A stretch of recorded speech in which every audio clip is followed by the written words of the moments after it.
performance-based objective 13. It says match the following LANs with an example of their function. And this comes from recent automation. One of the things that we do here is we actually go down to, I can't say which automotive company, and we teach their electricians how everything integrates together. And when you open up a panel on these newer systems, in the big three, what you end up seeing is a PLC and a bunch of Ethernet adapter modules.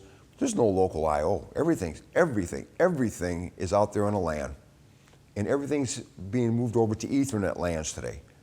So we talk about all these LANs, the LANs that control the tooling, the local area network that controls the tooling, the local area network that controls the robots, the local area network that is separate, that allows PLC to talk to PLC. With Allen Bradley, that means produced consumed tags, all right? But it's over a separate local area network. We talk about program backup and collection. A lot of times there are dedicated computers on the plant floor that do nothing more than back up the PLC programs, back up the robot programs, back up the weld controller programs, and maybe do some data analysis on the welds. But that's the purpose of this computer. Oh, it also happens to give you a display of the logic. So they use it for another function.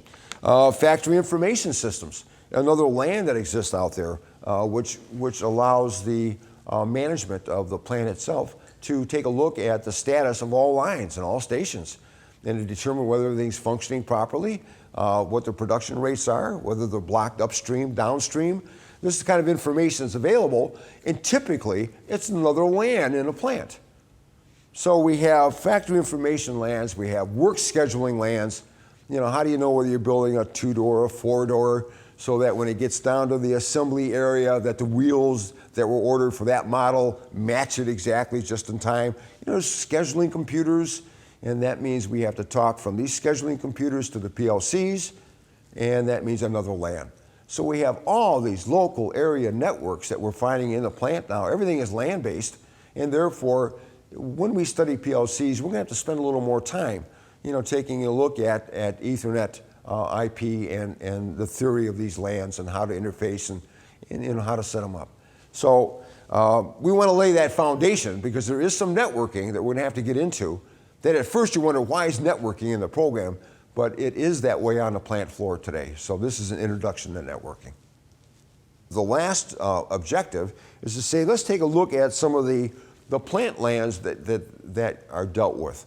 And so we actually go through a block diagram and we talk about such things as Ethernet in a broad perspective. And we talk about the various LANs that you may have. LANs, local area networks, that connect the processor, the PLC, to the tooling and the robots. Another local area network that talks processor to processor. Another local area network that may sequence the parts that are being assembled. Another local area network in plants that may have factory information that is sent back to the management of the plants themselves to tell them what's the functionality of all the stations and all the cells and all the lines. Which one's stalled, blocked upstream, blocked downstream, and so on. So we're laying that foundation just so they can go back and can talk intelligently with their own supervisors and engineers on their plant floor because in 8 weeks they're going back there.